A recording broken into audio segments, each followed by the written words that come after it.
गुड्डी के सब्र का पैमाना लबरेज होता जा रहा है। तंग आ चुकी है बेचारी शाजिया से और इसके जुल्मों सितम से। लेकिन शाजिया को अकल नहीं आ रही। शाजिया वहीं की वहीं अटकी पड़ी है। इतना कुछ हो जाने के बावजूद भी उसकी सुई वहीं पे अटकी है कि तुम ही सारे घर का काम करोगी। भाई तुम ही ऐसे करोगी। गुड्डी ही करेगी। लेकिन जी आप देखेंगे कि इसको अक्ल ही नहीं आ रही है कि इसका क्या हश्र हो रहा है। कभी टांग से रह जाती है और कभी ज़ुबान से और कभी इसको कुछ हो जाता है। लेकिन फिर भी न जाने क्यों ये लोग आदत से मजबूर होते हैं और अपनी आदत को पूरा करने के लिए हर वक्त तैयार रहते हैं। वक्ती तौर पे कहते हैं कि हम आइंदा से ही हरकत नहीं करेंगे, लेकिन फिर दोबारा से वही चालाकियाँ ये औरत शुरू कर देती है। आप देखेंगे कि गुड्डी जो है वो कहती है कि मैं बहुत परेशान हूँ, अपने चच्चा जान से कहती है। जिस पर वो कहता है कि बेटा, इधर तुम्हें किसी किस्म की कोई टेंशन नहीं है। देखो तुम्हारी चच्ची जान तुम्हारा कितना ख्याल रखती है, मैं तुम्हारा कितना ख्याल रखता हूँ। इसके अलावा तुम्हें और क्या चाहिए। जिस पर आप देखेंगे कि औरंगजेब उल्टा उसको ही बोलता है और कहता है कि बेटा कैसी बातें कर रही हो, ऐसी वैसी तो कोई बात नहीं है। तुम बिला वजह की टेंशन ले रही हो। तुम्हारी चच्ची जन तुम्हारी वजह से कितनी परेशान है। कभी तुमने इस बात को सोचा? मैंने तो उससे कभी कहा ही नहीं है, लेकिन तुम्हारी भी गलतियां हैं। तुम स्वीटी की जान क्यों नहीं छोड़ देती हो? छोड़ दो, फेंक दो उसको कहीं पे। जिस पर वो कहती है कि चचा जान, मैं आपकी सारी बातें मानने को तैयार हूँ, लेकिन स्वीटी को मैं अपने आप से जुदा नहीं करूँगी। स्वीटी मेरी जान है। स्वीटी के बगैर मेरी ज़िंदगी नामुमकिन है। शाज़ ये कहती है कि देख लिया और सुन लिया आपने अपनी भतीजी के कारनामे, कैसे मुंह के ऊपर आपको जलील करके आई है। जिस पर वो कहता है कि बात तो तुम्हारी शाज़िया बिल्कुल ठीक है, मुझे कुछ करना ही पड़ेगा। ऐसा लग रहा है कि कुछ ना कुछ तो ऐसा करना पड़ेगा जिसकी वजह से इसकी स्वीटी इस घर से दूर हो जाए, क्योंकि स्वीटी का यहाँ पे रहना मुझे पसंद नहीं है।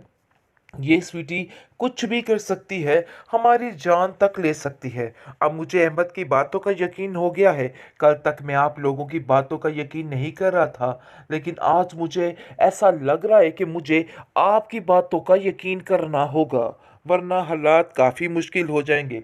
क्योंकि हर कोई एक ही बात किए जा रहा है और इसका मतलब है बाद में ये गुड्डी और स्वीटी हमारी ज़िंदगी से हमेशा हमेशा के लिए निकल जाएंगे। इसलिए तुम्हें परेशान नहीं होना है, बल्कि हिम्मत रखो, देख लेना सब कुछ ठीक हो जाएगा।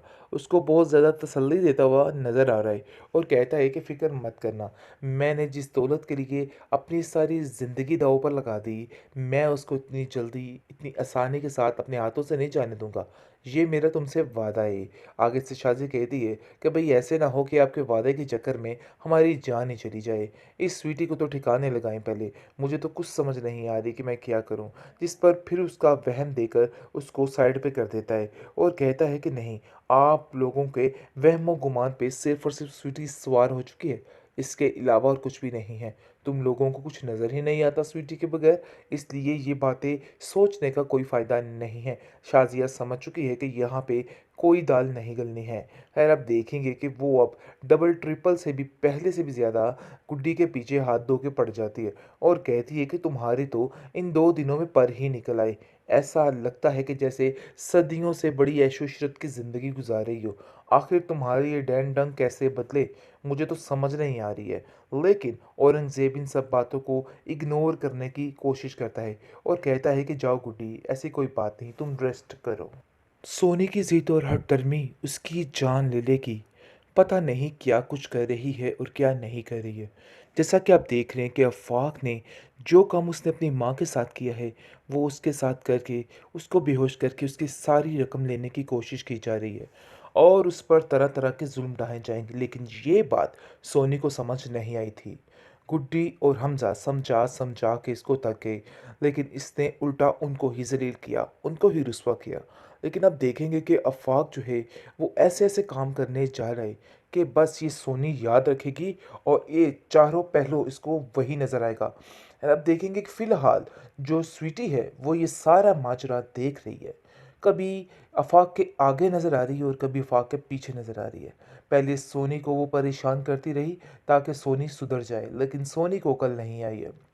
लेकिन जी अब अफ़वाह के पीछे हाथ धो के पड़ चुकी है। वो अफ़वाह को कुछ ऐसा नहीं करने देगी, क्योंकि स्वीटी उसका वो हशर करेगी कि वो याद रखेगी। क्योंकि वो जानती है कि गुड्डी की कज़न है, अभी स्वीटी को सारा पता है, टेंशन नहीं लेनी है। स्वीटी को सारा पता है कि वो गुड्डी की कज़न है, इसलिए वो स्वीटी जो है अफ़वाह को कुछ भी नहीं करने देगी।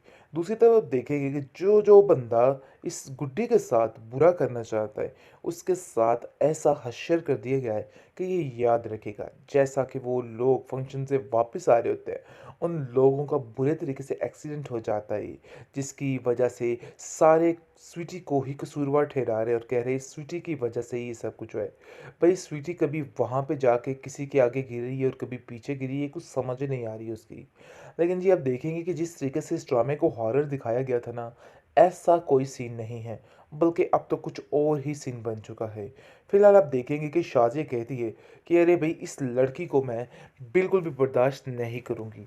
और वो स्वीटी, छटाक भर की स्वीटी, क्या हाल करके रख दिया उसने हमारा। मुझे तो समझ ही नहीं आ रही है कि वो क्या कर रही है।